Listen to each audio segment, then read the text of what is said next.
Hello दोस्तों, क्या हाल है। तारीख आज 1 नवंबर, नया महीना शुरू हो चुका है। दिन बुधवार, हिंदी तिथि चतुर्थी और आज करवा चौथ का त्योहार भी है। सभी शादीशुदा लोगों को ढेर सारी शुभकामनाएं इसके लिए। और आइए आगे बढ़ते हैं आज के मुख्य समाचार में। देश भर की तमाम बड़ी खबरों पर नजर डालते हैं। देखिए, देश भर में आज करवा चौथ का त्योहार मनाया जा रहा है। इससे संबंधित कुछ खास जानकारियां आपको बता दूं, जैसे चंद्रोदय कब होगा, चांद कब दिखाई देगा, शुभ मुहूर्त पूजा का समय कब रहेगा। आज 1 नवंबर को करवा चौथ है। महिलाएं, माताएं, बहनें अपने जीवन साथी यानी पति के सौभाग्य, सेहत और लंबी उम्र के लिए आज के दिन व्रत करती हैं। कई महिलाएं निर्जला व्रत भी करती हैं। फिर शाम के समय पूजा की जाती है। फिर कथा सुनने की परंपरा भी है। और फिर छलनी से चंद्र दर्शन करके अपने पति के दर्शन करके उन्हीं के हाथों से पानी पीकर महिलाएं शाम को व्रत का पारण करती हैं। और इस बार करवा चौथ पर एक खास योग भी बन रहा है। पूजा का मुहूर्त और चंद्रोदय का समय कब रहेगा, तो जहां तक बात करें चांद निकलने के समय की, तो करवा चौथ के मौके पर देश भर के ज्यादातर राज्यों और शहरों में 8:15 यानी कि 8:15 बजे या इसके बाद 8:30 पौने 9 तक सभी जगहों पर चांद दिख जाएगा। और भी अलग अलग शहरों की लिस्ट आप देख सकते हैं, जैसे दिल्ली, मुंबई, कोलकाता, चेन्नई, राजस्थान, उत्तर प्रदेश, मध्य प्रदेश, हिमाचल प्रदेश वगैरह में कब कब चांद दिखाई देगा। नोएडा, गुरुग्राम, गाजियाबाद, चंडीगढ़, लुधियाना, शिमला, जम्मू वगैरह में भी चांद दिखने के समय की टाइमिंग आप यहाँ देख सकते हैं। और वहीं बात करें करवा चौथ के लिए शुभ मुहूर्त कब रहेगा, तो पूजा का शुभ मुहूर्त रहेगा शाम के समय 5:34 से 6:40 तक। पूजा अवधि रहेगी कुल 1 घंटा 6 मिनट की। और अमृत काल का समय रहेगा शाम को 7:30 से 9:13 पर। यानी चंद्र दर्शन के बाद अमृत काल में व्रत का पारण करना बहुत ही अति शुभ रहेगा।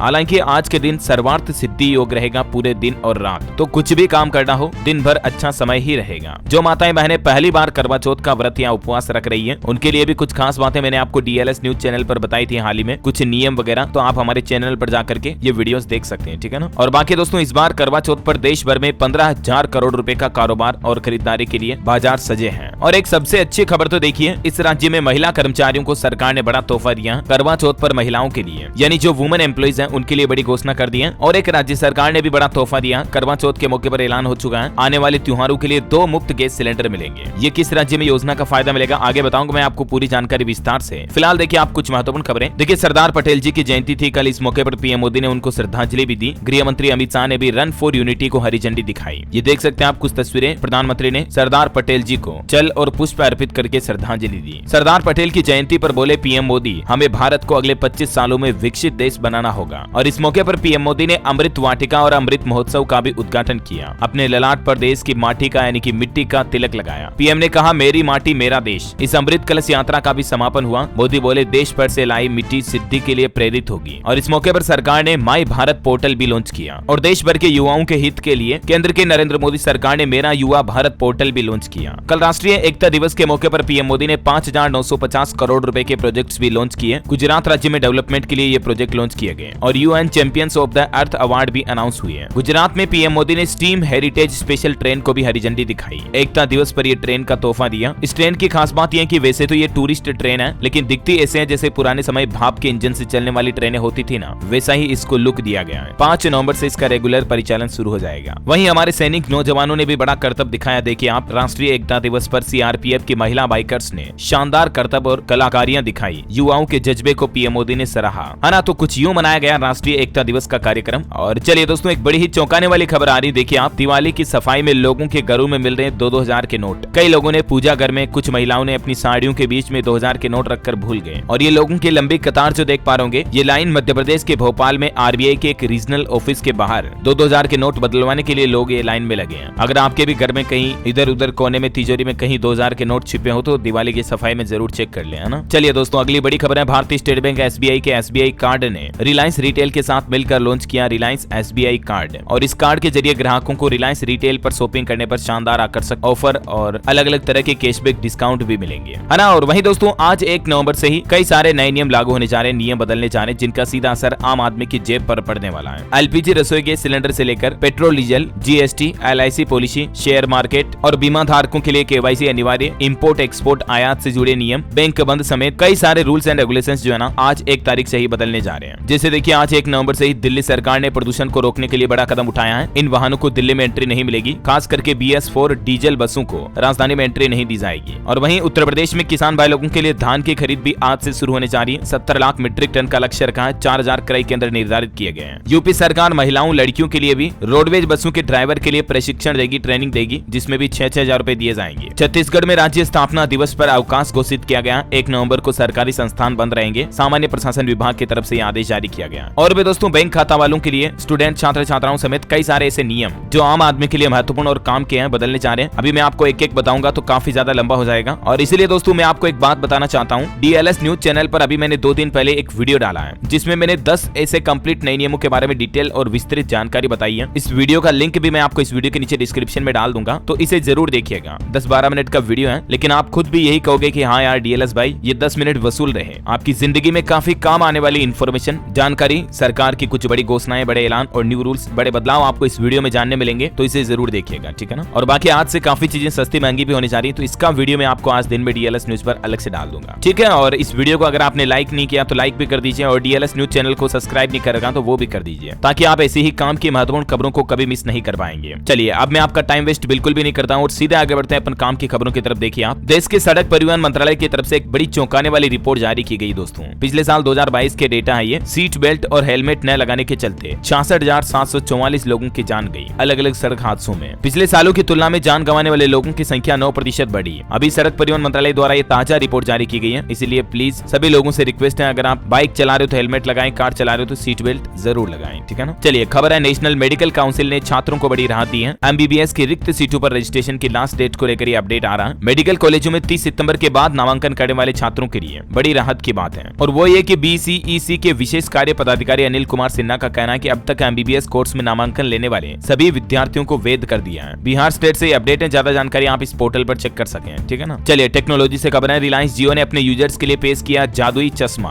आपके फोन की छोटी सी स्क्रीन भी 100 इंच की बड़ी डिस्प्ले प्रोजेक्टर की तरह आपको दिखने लगेगी ये चश्मा पहनने के बाद, और इसीलिए इसे जादुई चश्मा कह सकते हैं। इसका नाम है जियो ग्लास। खुद प्रधानमंत्री नरेंद्र मोदी ने भी इसका अनुभव लिया था कुछ समय पहले। ये जियो ग्लास क्या है दोस्तों, इसमें आपको मिक्स रियलिटी यानी कि MR और ऑगमेंटेड रियलिटी यानी कि AR और वर्चुअल रियलिटी यानी कि VR तीनों को कंबाइन करके ये आपको पिक्चर क्वालिटी दिखाता है। और वहीं जियो का एक और अपडेट है, आज 1 नवंबर से खुलेगा जियो वर्ल्ड प्लाजा। 7.5 लाख वर्ग फुट क्षेत्र में फैला हुआ है ये मॉल। इसमें दुनिया के सबसे बेस्ट ब्रांड्स के शॉप आपको देखने को मिल जाएंगे। मुकेश अंबानी की रिलायंस इंडस्ट्रीज मुंबई में आज 1 नवंबर को भारत का सबसे लग्जरी मॉल ओपनिंग करने जा रही है। ये मॉल बांद्रा कुर्ला कॉम्प्लेक्स में स्थित है। इसमें आपको हर एक लग्जरी आइटम परचेज करने का ऑप्शन मिल जाएगा, जो दुनिया भर के महंगे ब्रांड्स हैं उन समेत। चलिए खबर है, पुराने संसद भवन पर अब लगा दिया गया संविधान सदन नाम का नया बोर्ड। विशेष सत्र के दौरान इसका नाम बदला था। भारतीय लोगों के लिए बड़ी खुशखबरी है, अब बिना वीजा के आप थाईलैंड जा सकेंगे, घूम फिर के आ सकेंगे। मई 2024 तक छूट मिलेगी, सरकार की तरफ से ये बड़ा ऐलान किया गया है। तो थाईलैंड घूमने जाने वालों के लिए ये तो अच्छी खबर है ही। और वहीं देखिए दोस्तों, महाराष्ट्र के अंदर मराठा आरक्षण को लेकर काफी ज्यादा उग्र और हिंसक आंदोलन हो चुका शुरू, आपको पता ही होगा। मुंबई पुणे हाईवे भी जाम किया मराठाओं ने। कल तो 8 जिलों में प्रदर्शन जारी है, और इनके प्रदर्शन के मुख्य नेता जारंगे बोले, आरक्षण पर कल तक फैसला ले सरकार, वरना कल मैं जल भी त्याग दूंगा। ये अभी भूख हड़ताल पर है। महाराष्ट्र में कई जगहों पर हिंसा के बाद धाराशिव में कर्फ्यू भी लग चुका है। बस सेवाएं भी निलंबित की गई, स्कूल कॉलेज बंद है। 49 लोगों को गिरफ्तार भी किया गया। और इसी बीच महाराष्ट्र सरकार ने कैबिनेट की बैठक की। इसमें एक बड़ा फैसला लिया है, मराठाओं को कुणबी जाति प्रमाण पत्र जारी करने की प्रक्रिया जल्द ही शुरू होगी। आज भी महाराष्ट्र के मुख्यमंत्री एकनाथ शिंदे ने सर्वदलीय बैठक बुलाई। मराठा आरक्षण आंदोलन के उग्र होने के बाद ये फैसला लिया। और टेक्नोलॉजी से बड़ी अच्छी खबर देखिए दोस्तों, ChatGPT ने यूजर्स के लिए पेश किया जबरदस्त अपडेट। अब ChatGPT प्लस सब्सक्राइबर्स को फाइल अपलोड और एनालिसिस का ऑप्शन भी मिलेगा। यानी ChatGPT आपके द्वारा अपलोड की गई फाइल से डेटा निकालकर उन्हें एनालाइज कर पाएगा, विजुअलाइज भी कर सकता है। बहुत ज्यादा एडवांस फीचर है ये, अभी तक के AI इंडस्ट्री में सबसे ज्यादा। अच्छा, अगर आप व्हाट्सएप चलाते तो भी अच्छी खबर है, अब आप जल्द ही एक साथ 32 लोगों के साथ वीडियो कॉल कर पाएंगे। व्हाट्सएप में ये नया अपडेट आ रहा। फिलहाल व्हाट्सएप पर अधिकतम 15 मेंबर की वीडियो कॉलिंग का ऑप्शन मिलता है, लेकिन इसे बढ़ाकर 32 कर दिया जाएगा। और वहीं मेटा यानी कि फेसबुक, इंस्टाग्राम पर भी आपको एड फ्री सब्सक्रिप्शन सर्विस मिल सकती है जल्दी, क्योंकि यूरोपियन कंट्रीज में फेसबुक ने प्रीमियम प्लान भी लॉन्च कर दिए हैं। जैसे यूट्यूब प्रीमियम है ना, वैसे ही जल्दी आप भारत में भी इंस्टाग्राम, फेसबुक को प्रीमियम चला पाएंगे, बिना विज्ञापन देखे, बिना एड देखे, ऐसा। चलिए बड़ी खबर देखिए, देश भर में प्रयोगशालाओं की जियो मैपिंग शुरू होगी। अब मरीज को घर बैठे ही सभी जानकारी मिलेगी। मरीजों को घर बैठे अब अपने आसपास की सरकारी व प्राइवेट प्रयोगशाला की जानकारी निःशुल्क मिल सकेगी। मतलब जैसे कि कहां किस चीज की जांच होगी, कहां कौन सी लैब है। इसके लिए सरकार देश भर की जांच प्रयोगशालाओं की जियो मैपिंग का काम शुरू कर चुकी है। पहले चरण में ये मैपिंग उत्तर प्रदेश, हरियाणा, पंजाब, दिल्ली समेत देश के 6 राज्यों में शुरू हो रही है। और इसके लिए सरकार ने एक पोर्टल भी बना दिया भारतीय आयुर्विज्ञान अनुसंधान परिषद की तरफ से, ICMR-DISA.in। तो अब आपको कुल मिलाकर के घर बैठे ही सारी लेबोरेटरीज की इन्फॉर्मेशन आपके मोबाइल पर ही मिल जाएगी, है ना। चलिए निवेशकों के लिए अपडेट है, ESAF स्मॉल फाइनेंस बैंक का IPO 3 नवंबर को ओपन होगा। 7 तारीख तक इसमें आप अप्लाई कर पाएंगे, निवेश कर पाएंगे। प्राइस बैंड भी काफी कम है इस IPO का, 57 से 60 रुपए प्रति शेयर। और भी इस IPO की तारीख है और इस बैंक के फाइनेंशियल डिटेल भी आप देख सकते हैं इस टेबल में। और वहीं मामा अर्थ कंपनी का IPO भी खुल चुका है। पहले दिन निवेश दर्शकों का रेस्पॉन्स इसके लिए काफी फीका रहा। महज 12% ही सब्सक्राइब हुआ आईपीओ। इस आईपीओ के लिए प्राइस बैंड काफी ज्यादा है, 308 से 324 रुपए का। चलिए अगली बड़ी खबर देखिए, सरकार का बड़ा तोहफा, देश के सबसे बड़े राज्य में मिलेंगे 2 मुफ्त गैस सिलेंडर। जी हाँ दोस्तों, ये बड़ी घोषणा की गई है। उत्तर प्रदेश के मुख्यमंत्री योगी आदित्यनाथ सरकार के द्वारा कैबिनेट की बैठक की और इसमें निर्णय लिया गया, आने वाले दिवाली त्योहार पर एक तो उज्ज्वला योजना के तहत प्रदेश में लगभग 1.25 करोड़ महिला लाभार्थियों को मुफ्त गैस सिलेंडर दिया जाएगा, ठीक है ना। और इसके बाद फिर दूसरा गैस सिलेंडर मिलेगा होली पर, ये भी उज्ज्वला योजना के तहत मिलेगा। उत्तर प्रदेश के वित्त मंत्री की तरफ से भी खुद ये बड़ा ऐलान किया गया है। और मैंने आपको शुरू में बताया था ना कि महिला कर्मचारियों के लिए भी करवा चौथ पर बड़ा तोहफा दिया सरकार ने। वो तोहफा दिया उत्तराखंड सरकार ने। करवा चौथ पर शासकीय और अशासकीय कार्यालयों में काम करने वाली महिलाओं के लिए आज छुट्टी रहेगी, अवकाश रहेगा, ऐसा ये देख सकते हैं। इस संबंध में अधिसूचना भी जारी की गई है उत्तराखंड सरकार के द्वारा, है ना। और अगला अपडेट देखिए, पॉलिटिक्स से खबर है। राजस्थान में कांग्रेस की 2 लिस्ट में 61 प्रत्याशी घोषित किए गए। सचिन पायलट समर्थक समेत 7 एमएलए के टिकट काटे, 32 नए चेहरे भी मैदान में उतारे। वैसे सचिन पायलट को लेकर भी एक खुलासा आ रहा, उनकी पत्नी सारा से उनका तलाक हो चुका है, क्योंकि इस बार उन्होंने चुनाव में दिए एफिडेविट में लिखा तलाकशुदा, जबकि 19 साल पहले उनकी शादी जम्मू कश्मीर के पूर्व मुख्यमंत्री फारूक अब्दुल्ला की बेटी से हुई थी। 2004 में दोनों की शादी हुई थी और अभी ये देख सकते हैं 2018 के एफिडेविट और 2023 के एफिडेविट में अंतर भी, जिसमें उन्होंने तलाकशुदा लिखा है। चलिए अगली बड़ी खबर है, पंजाब सरकार का नया नियम, बच्चों के ट्रैफिक नियम तोड़ने पर अब अभिभावकों पर होगी कार्रवाई। एडीसीपी की तरफ से ये नए निर्देश भी जारी कर दिए हैं, यानी कि आपकी गलतियां, अगर आप कम उम्र के बच्चों को गाड़ी देते हो, मोटरसाइकिल देते हो और फिर वो यातायात नियमों का उल्लंघन करते हैं ना, तो उन बच्चों के माता पिता के विरुद्ध चालान बनाकर माननीय न्यायालय में दिया जाएगा। बिना लाइसेंस के वाहन चलाने वालों के बच्चों के पेरेंट्स गार्जियन पर कार्रवाई की जाएगी। ये पूरे पंजाब में नया नियम लागू हो चुका, ध्यान रखिएगा ना। और बड़ी चौंकाने वाली खबर देखिए, महिलाओं को लेकर खबर आ रही है कि शादी का झांसा देकर महिलाओं को फंसाते हैं। 54% fake profile, fake ID Facebook, Instagram पर अभी चल रही है। व्हाट्सएप पर भी जालसाजी काफी ज्यादा है, तो महिलाएं सावधान रहें। खास करके आज की जो टीनेजर्स लड़कियां हैं वो सोशल मीडिया पर ज्यादा सतर्क रहें, क्योंकि आए दिन ऐसी खबरें आती रहती हैं। जल्दी आजकल फेसबुक इंस्टाग्राम पर लड़के लड़कियों की दोस्ती हो जाती है, फिर उनके साथ गलत घटनाएं घटती हैं। इसकी बजाय सावधान रहें, सतर्क रहें। अच्छा, अभी तो अपन कुछ और महत्वपूर्ण और काम की खबरें देखेंगे, लेकिन फिलहाल आज के मौसम समाचार पर नजर डाल लेते हैं। देखिए, हिमाचल प्रदेश में 1 नवंबर को सक्रिय होगा पश्चिमी विक्षोभ, इसके चलते 2 दिन बारिश और बर्फबारी के आसार हैं। स्काईमेट वेदर की रिपोर्ट के मुताबिक संपूर्ण भारत का अगले 24 घंटों के दौरान मौसम की संभावित गतिविधि क्या रह सकती है, जिसकी डिटेल भी आप देख सकते हैं स्क्रीन पर। चलिए सराफा बाजार पर नजर डालें तो सोने के भाव में 400 रुपए की गिरावट आई, चांदी 300 रुपए उछली है। दिल्ली सराफा बाजार में सोना 400 टूटकर 62,050 रुपए प्रति 10 ग्राम चल रहा है, जबकि चांदी 300 रुपए उछलकर 75,500 रुपए प्रति किलोग्राम पहुंच गई है। और खेल समाचार पर खबर है दोस्तों, लगातार 4 मैच हारने के बाद पाकिस्तान ने जीत हासिल की, बांग्लादेश को 7 विकेट से हराया, 205 रन 32 ओवर में चेज किए। और वहीं बड़ी खबर देखिए दोस्तों, हरियाणा के फरीदाबाद की एक खबर है, यहाँ मोबाइल फोन में ब्लास्ट हो गया। सैलून कर्मचारी समेत 3 लोग झुलस भी गए। फोन को चार्जिंग पर लगा रखा था, तभी अचानक बैटरी से गैस निकली और फिर धमाका हुआ। घायल लोगों को दिल्ली रेफर किया गया, इतने गंभीर घायल हो गए, देख सकते हैं आप तस्वीर में। देखिए मतलब मोबाइल फोन भी काफी ज्यादा रिस्की हो सकते हैं, हमेशा सावधान रहना चाहिए। और वहीं आपको पता होगा आजकल हमारे भारत में हार्ट अटैक के मामले काफी ज्यादा आ रहे युवाओं में, तो हार्ट अटैक और कोविड का क्या कनेक्शन है, इसको लेकर भारतीय आयुर्विज्ञान अनुसंधान परिषद ICMR ने अब एक नया शोध भी किया है कि आखिर हमारे भारत में हार्ट अटैक के मामले इतनी ज्यादा क्यों बढ़ रहे हैं। हाल ही में गुजरात में खबर आई, इस नवरात्रि पर गरबा के दौरान 766 लोगों को हार्ट अटैक आया, जिसमें से कईयों की तो जान भी चली गई। नवरात्रि के दौरान पूरे प्रदेश में 36 लोगों की मौत हो गई सिर्फ हार्ट अटैक से, सिर्फ गुजरात में। समझ रहे हो, तो आए दिन भारत में काफी मामले बढ़ रहे हैं, फिर चाहे कुछ डांस करते हुए गाने भी हार्ट अटैक आ रहा। अब इस पर वैज्ञानिकों ने शोध किया, जिसमें देखिए आप शोध क्या कहता है। खास करके इसमें ICMR और केंद्रीय स्वास्थ्य मंत्रालय ने देश के युवाओं को ये चेतावनी दी कि अभी जिन लोगों को गंभीर कोविड हुआ है या कोरोना संक्रमण को ज्यादा वक्त नहीं हुआ है, उन लोगों को ज्यादा शारीरिक मेहनत नहीं करनी चाहिए, तेज दौड़ना, हेवी वर्कआउट से भी बचना चाहिए। ये सावधानी आपको 1 से 2 साल तक के लिए बरतनी है, ठीक है ना। इस रिसर्च के बारे में कुछ और डिटेल जानकारी आप देख सकते हैं स्क्रीन पर। चलिए बड़ी अच्छी खबर है, हिमाचल प्रदेश अगर आप भी घूमने जा रहे हैं तो अब आपकी शेयर सस्ती होगी, 17% तक घटेगा टैक्स, 6,000 की जगह 1,500 रुपए ही देना होगा SRT। All India permit vehicle व टूरिस्ट व्हीकल को हिमाचल सरकार बड़ी राहत देने जा रही है। SRT मतलब स्पेशल रोड टैक्स में 50% से 17% तक कमी करने की तैयारी में है हिमाचल की सुक्खू सरकार। अपने राज्य में टूरिस्ट को बढ़ावा देने के लिए हिमाचल प्रदेश के मुख्यमंत्री की तरफ से यह बड़ा फैसला लिया गया है। चलिए खबर है, भारत ने चीन पाकिस्तान बॉर्डर पर S-400 मिसाइल एक्टिव की, दोनों देशों पर 3 यूनिट रख रही नजर, रूस से मिलेंगे 2 और एयर डिफेंस सिस्टम। और खबर है, दिवाली से पहले अरविंद केजरीवाल सरकार ने प्रदेश में सफाई कर्मचारियों को बड़ा तोहफा दिया, 5,000 सफाई कर्मियों को दिल्ली में पक्का करने का प्रस्ताव पास हो चुका है। बिहार के B.Ed अभ्यर्थियों को सुप्रीम कोर्ट से बड़ा झटका लगा है। कोर्ट ने कहा 2023 के बाद से प्राथमिक स्कूलों में B.Ed पास शिक्षक नहीं पढ़ाएंगे। राज्य सरकार के वकील ने कोर्ट में बताया कि DL.Ed पास अभ्यर्थियों से सीटों को भर लिया गया है और इसलिए B.Ed पास अभ्यर्थियों की जरूरत नहीं है। अब हम कोर्ट से रिव्यू की मांग करेंगे। फिलहाल तो सुप्रीम कोर्ट की तरफ से यह बड़ा फैसला सुनाया गया है। और एक बड़ी चौंकाने वाली खबर देखिए दोस्तों, AI यानी कि आर्टिफिशियल इंटेलिजेंस से बनाए डीप फेक एक वीडियो फोटो में लगाने होंगे वाटरमार्क। अमेरिकी राष्ट्रपति जो बाइडेन की तरफ से सभी एआई टेक्नोलॉजी वाली कंपनियों के लिए ये मानक और नए नियम जारी कर दिए हैं, क्योंकि अक्सर ऐसी घटनाएं काफी ज्यादा आ रही हैं। एआई की मदद से लोग बाग फोटो को चेंज कर देते हैं, वीडियो को चेंज कर देते हैं, कई लोगों के गलत वीडियो, गंदे वीडियो बना देते हैं, फिर उन्हें ब्लैकमेल करते हैं। तो अब जो भी एआई के जरिए इस तरह के फोटो वीडियो जनरेट किए जाएंगे उनमें वाटरमार्क देना जरूरी होगा कि ये आर्टिफिशियल इंटेलिजेंस द्वारा बनाया गया है ऐसा। और बड़ी खबर है, इजराइल ने कहा गाजा में मानवीय संकट नहीं। डिफेंस मिनिस्ट्री का बयान, जरूरी चीजों की सप्लाई चेन पर नजर है, ऑपरेशन नहीं रोकेंगे। जी हाँ दोस्तों, इजराइल हमास जंग के कुछ लेटेस्ट अपडेट देखिए आप। इजराइल ने शरणार्थी शिविर पर भी हमला किया, 50 लोगों की जान चली गई, 20 साल के 2 आईडीएफ जवानों की भी जान गई। और बताया जा रहा है कि गाजा में काफी अंदर तक घुस चुकी है इजरायली सेना। हमास के कैद से एक महिला सैनिक को भी छुड़ा लिया। चलिए अगली खबर है, कर्नाटक में राज्योत्सव पुरस्कार के लिए चुने गए इसरो प्रमुख समेत 68 लोग। 1 नवंबर को इन्हें सम्मानित किया जाएगा आज। और वहीं अलग अलग राज्यों के 204 पुलिस कर्मियों को भी अवार्ड मिलेगा, स्पेशल ऑपरेशन मेडल, जिसमें मणिपुर पुलिस महानिदेशक और एक वरिष्ठ आईपीएस का नाम भी शामिल है। जानकारी आप देख सकते हैं ज्यादा। चलिए खबर है, देश के परिवहन मंत्री नितिन गडकरी ने असम समेत पूर्वोत्तर भारत को 17,500 करोड़ रुपए की 26 राष्ट्रीय राजमार्ग परियोजनाओं की सौगात दी है। इसके लिए देश के कई पूर्वोत्तर राज्यों का कनेक्टिविटी बढ़ेगी। और प्रधानमंत्री नरेंद्र मोदी आज सीमा पार रेलवे लाइन का उद्घाटन करेंगे, अगरतला कोलकाता के बीच दूरी भी घट जाएगी। पीएम मोदी और बांग्लादेश की प्रधानमंत्री शेख हसीना मिलकर ये नई रेल परियोजना का उद्घाटन करेंगे। और बड़ी खबर देखिए, अब गुणवत्ता के आधार पर मिलेगी मेडिकल कॉलेजों को रेटिंग, QCI के साथ हस्ताक्षर भी हुए हैं। राष्ट्रीय चिकित्सा आयोग की तरफ से ये देश भर के सभी मेडिकल कॉलेजों के लिए नया नियम लागू कर दिया है। और एक चौंकाने वाली खबर देखिए, अब रक्त जांच से भी लग जाएगा मनोरोग का पता, बायोमार्कर के इस्तेमाल से होगी बीमारी की पुष्टि। मनोरोग यानी कि मेंटल डिजीज, जो मानसिक रोग होते हैं ना, पागलपन और भी कई तरह के, इनकी जांच का पता भी अब ब्लड टेस्ट से चल जाएगा। मेडिकल इंडस्ट्री में वैज्ञानिकों ने ये नई खोज भी की है। चलिए बड़ी खबर है, विश्व बैंक ने चेतावनी दी, कहा फिर आने वाली है बड़ी मुसीबत, हर भारतीय की जेब पर बढ़ेगा बोझ। दरअसल वर्ल्ड बैंक का कहना है कि हमास इजराइल में चल रहे युद्ध की वजह से दुनिया भर में महंगाई का जोखिम बढ़ने लगा है और इसका सीधा असर कच्चे तेल की कीमतों पर पड़ेगा, जिसके चलते भारत में भी पेट्रोल डीजल के रेट बढ़ सकते हैं, क्योंकि क्रूड ऑयल काफी महंगा हो सकता है। और एक बड़ी चौंकाने वाली रिपोर्ट देखिए, साल 2050 तक एशिया व प्रशांत क्षेत्र में हर चौथा व्यक्ति होगा बूढ़ा।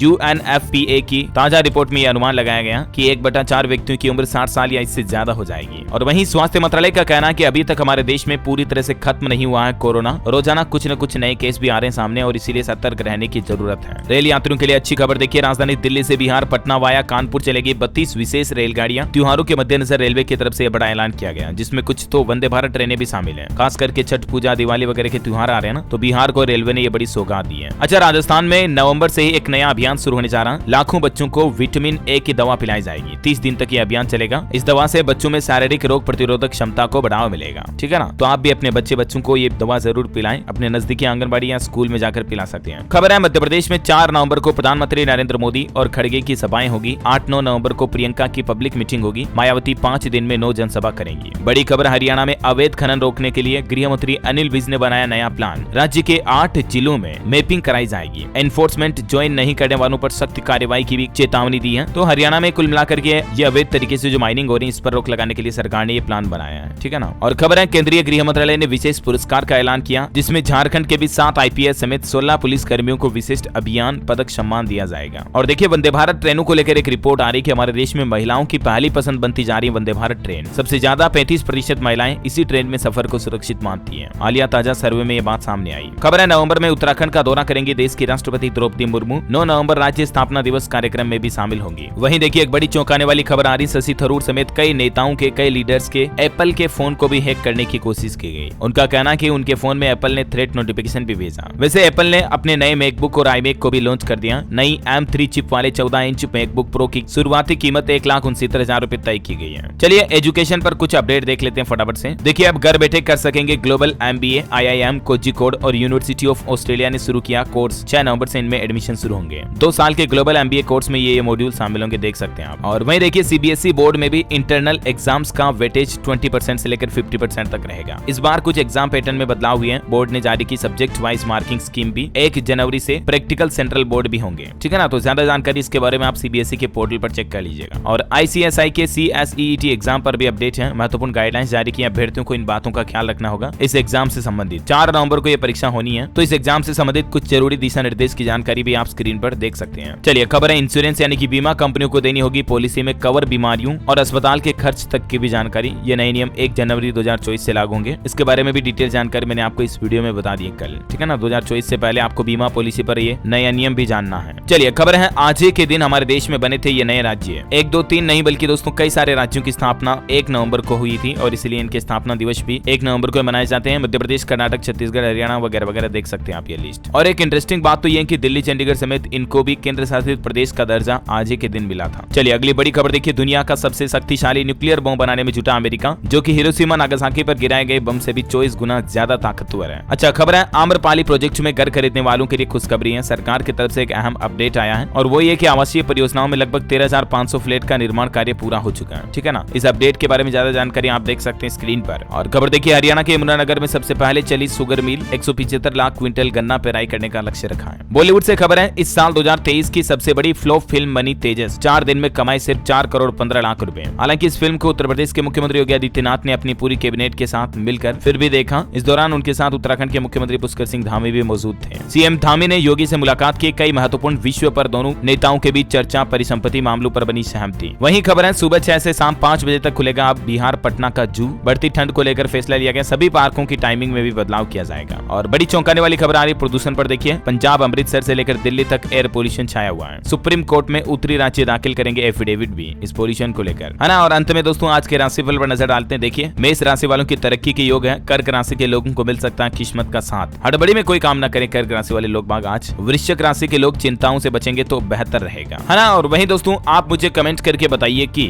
संत कबीर का जन्म कहाँ हुआ था। 4 ऑप्शन देता हूँ आपको। ऑप्शन ए वाराणसी, हैदराबाद, मथुरा या Delhi. ABCD which is right option, let me know in the comment box. सही जवाब देने वाले लोगों को रैंडमली सेलेक्ट होने पर DLS न्यूज टीम की तरफ से एक शानदार सरप्राइज गिफ्ट जीतने का मौका मिलेगा। और इसी के साथ ही अगर आपको वीडियो अच्छा लगा तो इसे लाइक करना, शेयर भी करना। DLS न्यूज चैनल को सब्सक्राइब करके बेल आइकन जरूर दबा देना। वीडियो को लास्ट तक देखने के लिए आपका दिल से बहुत बहुत शुक्रिया। आपके संपूर्ण परिवार पर ईश्वर की कृपा बनी रहे, मेरी ये प्रार्थना है। जय हिंद, जय भारत, वंदे मातरम।